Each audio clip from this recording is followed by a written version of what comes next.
Good morning बच्चों, मैं BL Agarwal आज आपको इस लेक्चर में अकाउंटेंसी क्लास 12 का एक chapter balance sheet of companies as per schedule 3 part 1। इस लेक्चर में आपको बैलेंस शीट के डिफरेंट आइटम्स के हिसाब से उसका हेड और सब हेड समझाने का कोशिश करूँगा। उम्मीद करूँगा आपको समझ में आएगा। ठीक है, ये रख दिया आपके सामने एक problem. How would you disclose the following items in balance sheet. Following items को बैलेंस शीट में कैसे शो किया जाएगा। देखिए यहाँ बैलेंस शीट पूछा है तो इसके अंदर एसेट्स भी मिलेगा, लायबिलिटी भी मिलेगा। पहला ही देखिए, आउटस्टैंडिंग सैलरी, सैलरी का पैसा देना बाकी है, ये लायबिलिटी हो गया, that is current liability, other current liability. ये बैंक बैलेंस, बैंक में पैसा डिपॉजिट है, एसेट्स हो गया, current assets, cash and cash equivalent. Okay, यहाँ देखिए अनपेड मैच्योर डिपॉजिट, ये पब्लिक डिपॉजिट या डिवेंचर कुछ भी हो सकता है जो मैच्योर्ड हो गया है लेकिन इसका पेमेंट अभी तक नहीं हो पाया है, that is current liability, other current liability. यही अगर अनमैच्योर्ड रहता तो long term borrowings non current liability में। प्रिलिमिनरी एक्सपेंसेस, ये हम लोग का एक्सपेंसेस है, लॉसेस है। ठीक है, डेबिट बैलेंस होता है बट इसको एसेट्स में नहीं दिखाते हैं। शेयर होल्डर्स फंड में रिजर्व एंड सरप्लस सब हेड से माइनस करके शो किया जाता है, दैट इज इसको प्रॉफिट से लेस कर देते हैं। बिल्स पेएबल, ये भी लायबिलिटी है, पेएबल पैसा देना बाकी है, करेंट लायबिलिटी, उसमें ट्रेड पेएबल होगा। ओके, तो ये 5 आइटम है, कुछ एसेट्स भी है, लायबिलिटी भी है। चलिए इसको सोल्व करके देखते हैं। ये रख दिया आपके सामने फॉर्मेट। आइटम नंबर 1 का नाम था outstanding salary, that is salary payable, salary का पैसा देना बाकी है। ये हेडिंग होगा आपका करेंट लायबिलिटीज, सब हेड होगा other current liabilities. Okay, 2 number item था आपका बैंक बैलेंस, बैंक में पैसा डिपॉजिट है, बैंक बैलेंस एसेट्स हो गया। करेंट एसेट्स, करेंट एसेट्स में ये कैश एंड कैश इक्विवेलेंट्स, ठीक, कैश एंड कैश इक्विवेलेंट के सब हेड में रहेगा।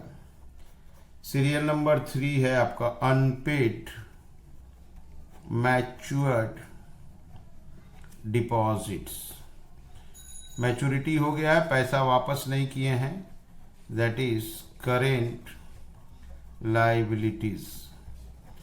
करेंट लायबिलिटीज में सब head other current liabilities. Okay, serial number 4 है आपका प्रिलिमिनरी एक्सपेंसेस, प्रिलिमिनरी एक्सपेंसेस। पहला नंबर बात तो ये एक्सपेंसेस है, लॉसेस है तो इसको एसेट्स में दिखाएंगे नहीं, इसको लायबिलिटी साइड में share holders fund, share holders fund के अंडर में डिडक्टेड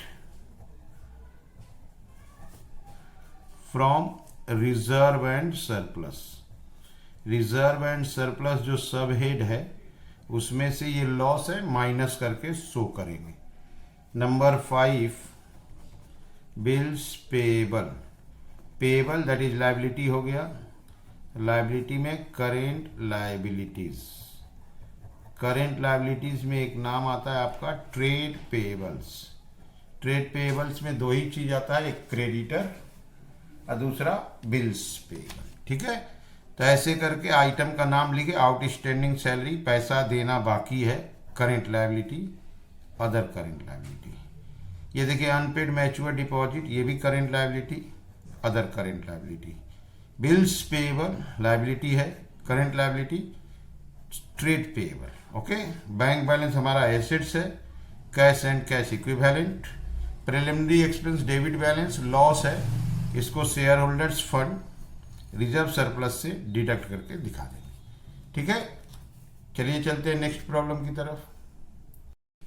ये एक प्रॉब्लम आपके सामने रख दी है, under what head of the following items are shown in balance sheet. देखिए वही बात है, इन बैलेंस शीट होने का मतलब एसेट्स लायबिलिटी दोनों हो सकता है। पेटेंट एंड ट्रेडमार्क ये हम लोग का फिक्स्ड एसेट्स है बट इनटेंजिबल है। इनकम रिसीव्ड इन एडवांस, काम किए नहीं पैसा एडवांस मिल गया, ये लायबिलिटी हो गया करेंट लायबिलिटी में, अदर करेंट लायबिलिटी। डिवेंचर ये लोन होता है, नॉन करेंट लायबिलिटी, लोन है long term borrowings. Stores and spheres ये इन्वेंट्री की तरह होता है, स्टॉक है, करेंट एसेट्स में inventories. Okay.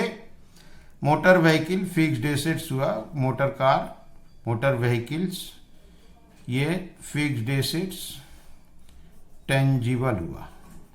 Okay.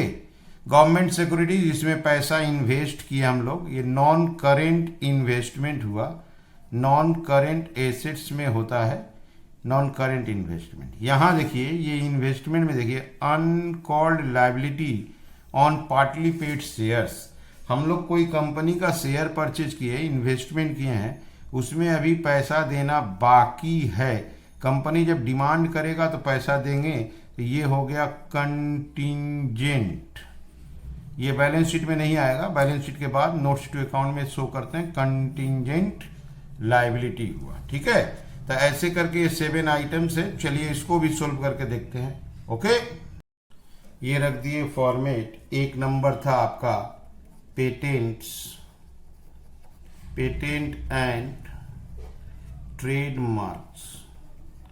First of all ये एसेट्स है, non current assets. Non current assets के अंडर में ये फिक्स्ड एसेट होता है, अब फिक्स्ड एसेट्स में ये इनटेंजिबल होगा।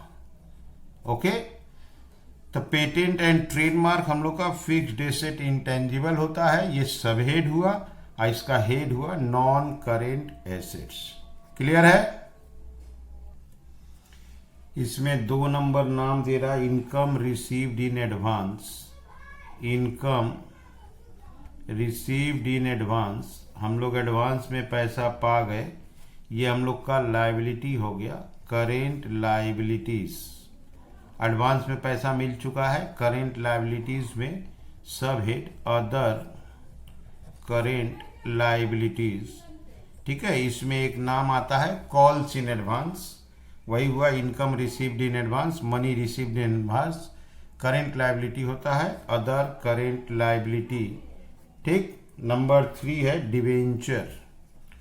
डिवेंचर, डिवेंचर हम लोग का लोन है, ये नॉन करेंट लायबिलिटीज होता है, नॉन करेंट लायबिलिटीज। इसमें आएगा long term borrowings, long term borrowings that is loan के घर में आता है। ठीक है, serial number 4 stores and spare parts. Stores and spare parts ये एक प्रकार का स्टॉक हुआ, स्टॉक माने इन्वेंट्री, करेंट एसेट्स में आएगा, और सब हेड होगा इन्वेंटरीज। स्टॉक जितना भी होता है वो सब करेंट एसेट्स इन्वेंट्री होगा। सीरियल नंबर 5 है मोटर व्हीकल्स। मोटर व्हीकल्स हम लोग का एसेट्स हुआ non current assets. Non current assets में इसको बोलते हैं फिक्स्ड एसेट्स टेंजिबल। आप फिक्स्ड एसेट के जगह पे प्रॉपर्टी, मशीनरी एंड इक्विपमेंट भी लिख सकते हो। नंबर 6, सीरियल नंबर 6 है गवर्नमेंट, गवर्नमेंट सिक्योरिटीज। हम लोग गवर्नमेंट का सिक्योरिटीज में पैसा इन्वेस्ट किए हैं, नॉन करेंट एसेट्स होगा, और नॉन करेंट एसेट्स में non current investment. Okay, investment 2 होता है, करेंट और नॉन करेंट, ये नॉन करेंट इन्वेस्टमेंट्स होगा। And last number 7 uncalled liability. Uncalled liability on partly paid shares. हम लोग कोई शेयर में पैसा इन्वेस्ट किए हैं, उसमें कुछ पैसा देना बाकी है, ये कंटिंजेंट लायबिलिटी हुआ, बैलेंस शीट के बाहर दिखाई देगा अंडर नोट्स टू अकाउंट में। ये बैलेंस शीट का आइटम ही नहीं है, कंटिंजेंट लायबिलिटी है। फ्यूचर में पैसा आपको पे किया जाएगा, दैट इज इन फ्यूचर, इसलिए ये कंटिंजेंट लायबिलिटी है, under notes to account show किया जाता है, ये बैलेंस शीट का आइटम नहीं हुआ। तो यहाँ फिर से एक बार देख लो आप, patent and trademark fixed asset intangible होता है, non current assets. Income received in advance, पैसा एडवांस मिल गया, ये लायबिलिटी है, current liability, other current liability के सब हेड में आएगा। डिवेंचर हमारा लोन है, non current liabilities, long term borrowings. Stores हमारा इन्वेंट्री हुआ, करेंट एसेट्स। मोटर व्हीकल हमारा फिक्स्ड एसेट टेंजिबल हुआ, non current assets. Government securities investment हुआ, non current investment, that is non current assets में आएगा। और अनकर्ड लायबिलिटी हमारा कॉन्टिंजेंट लायबिलिटी हो गया, जो फुटनोट में शो किया जाएगा। तो उम्मीद करते हैं आपको समझ में आया होगा। Okay, thank you, bye.